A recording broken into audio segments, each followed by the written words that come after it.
warahmatullahi wabarakatuh. Salam sejahtera untuk Anda sekalian. Kali ini dalam pelajaran PPKN bersama saya Muhammad Tahir Noviandi, kita akan membahas penerapan Pancasila dari masa ke masa bagian kedua. Bila pada video sebelumnya kita membahas penerapan Pancasila dari tahun 1945 sampai dengan tahun 1950, maka dalam video kali ini kita akan membahasnya dari tahun 1959 sampai dengan 1000 sampai dengan era reformasi. Untuk lebih lanjutnya, silakan menyimak tayangan ini. Terima kasih.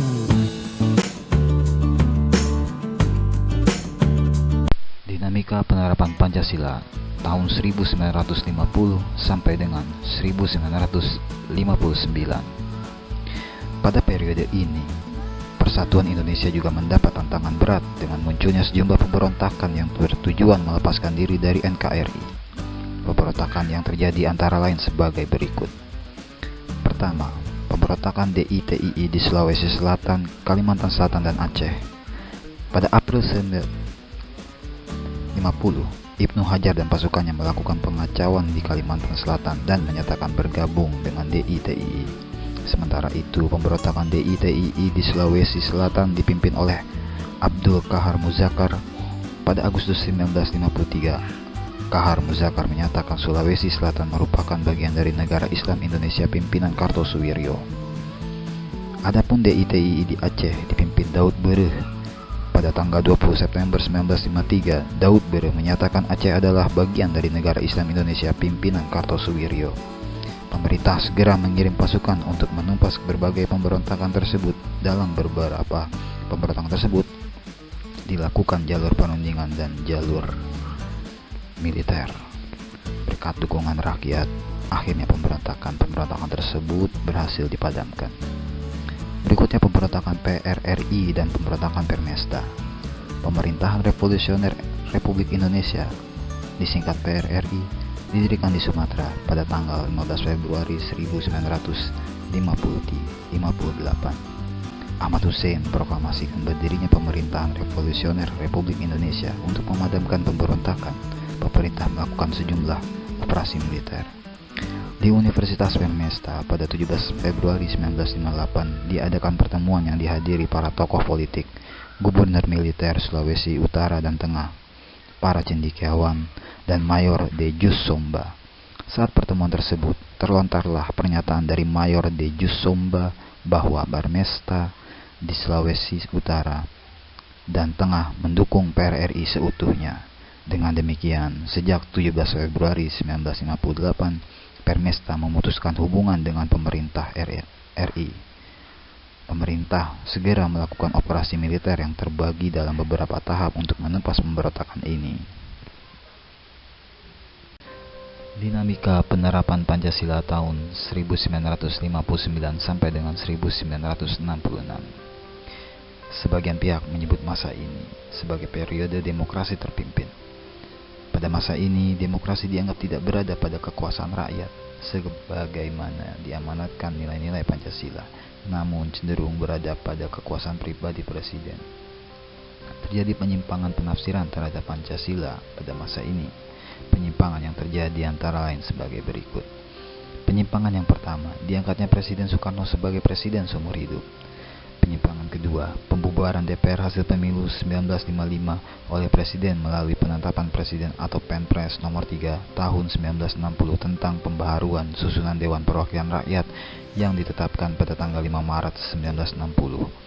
Pembubaran ini terjadi karena DPR tidak menyetujui RAPBN tahun 1960 yang diajukan pemerintah. Anggota Dewan Perwakilan Rakyat gotong royong tidak dipilih oleh rakyat, tetapi sebagian besar dipilih dan diangkat langsung oleh Presiden.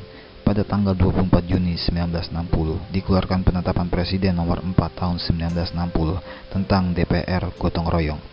Berdasarkan pasal 3 Penpres tersebut, anggota-anggota Dewan Perwakilan Rakyat gotong royong termasuk ketua dan wakil ketua diangkat dan diberhentikan oleh Presiden. Penyimpangan keempat, pelaksanaan politik konfrontasi Indonesia melakukan konfrontasi dengan Malaysia yang dianggap negara boneka Inggris.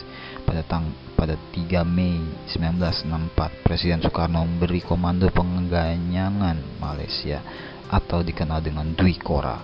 Indonesia kemudian keluar dari keanggotaan PBB pada tanggal 7 Januari 1965. Penyimpangan yang kelima, adanya percobaan penggabungan atau pencampuran nasionalisme, agama, dan komunisme, tetapi ternyata tidak cocok untuk negara kesatuan Republik Indonesia. Pada masa ini pula terjadi peristiwa pemberontakan PKI atau G30 SPKI pada tanggal 30 September 1965. PKI berusaha merebut kekuasaan disertai pembunuhan 6 perwira tinggi dan seorang ajudan jenderal Ahana Nasution, yaitu sebagai berikut. Yang pertama, Jenderal Ahmad Yani. Yang kedua, Letjen MT Haryono. Yang ketiga, Letjen Suprapto. Yang keempat, Letjen S. Parman. Yang kelima, Maijen DI Panjaitan. Yang keenam, Maijen Sutoyo Siswo Miharjo. Dan yang terakhir, Letnan 1 Pierre A. Tandean. Pemberontakan G30 SPKI dilakukan antara lain untuk mengganti Pancasila sebagai dasar negara Indonesia. Tentara dan rakyat yang tetap mendukung persatuan dan kesatuan NKRI serta Pancasila sebagai dasar negara segera menghentikan pemberontakan PKI tersebut. Adapun tanggal 30 diperingati sebagai hari peringatan G30 SPKI, sedangkan 1 Oktober diperingati sebagai hari kesaktian Pancasila.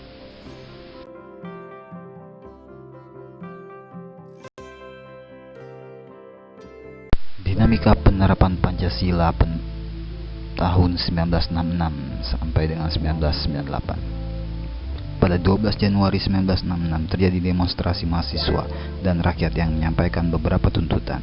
Selanjutnya demonstrasi tersebut dikenal dengan 3 tuntutan hati nurani rakyat atau yang disingkat Tritura. Adapun isi Tritura adalah sebagai berikut. Yang pertama, bubarkan PKI beserta ormas-ormasnya. Yang kedua, bubarkan kabinet Dwi Kora dan unsur-unsur PKI. Yang ketiga, turunkan harga. Beberapa elemen gerakan mahasiswa dan rakyat yang turut serta dalam demokrasi itu antara lain sebagai berikut.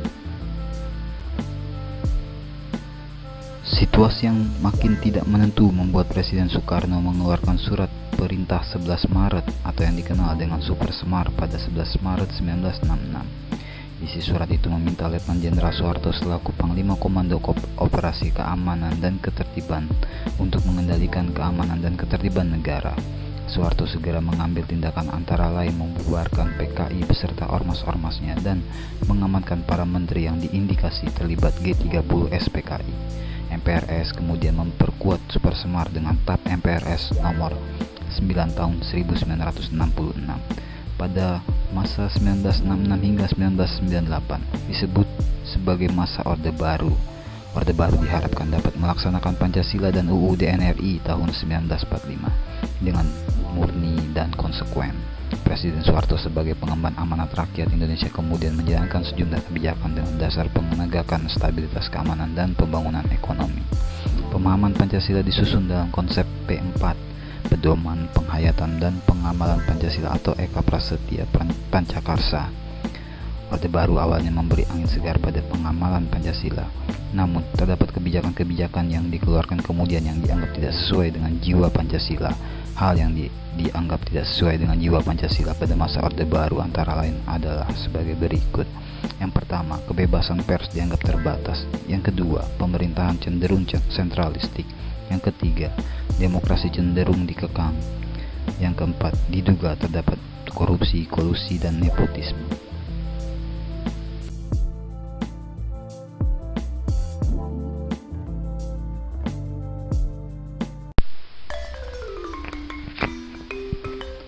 Penerapan Pancasila pada tahun 1998 hingga sekarang.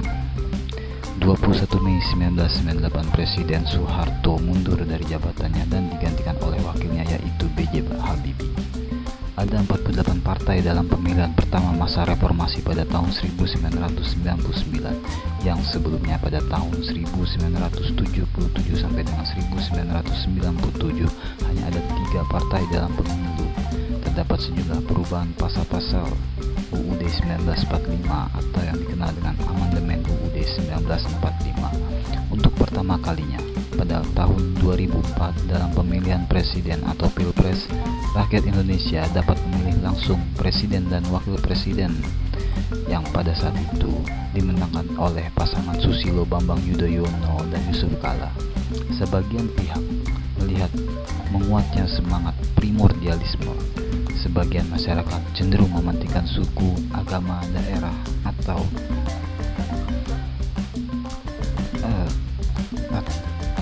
kelompoknya masing-masing. Perbedaan yang terdapat dalam masyarakat justru dibesar-besarkan, bukan menjadi suatu kekayaan Indonesia yang patut dijaga dan diperhatikan. Sepantasnya masyarakat Indonesia kembali menerapkan semboyan bangsa Indonesia itu, yaitu Bhinneka Tunggal Ika, berbeda-beda tetapi tetap satu jua.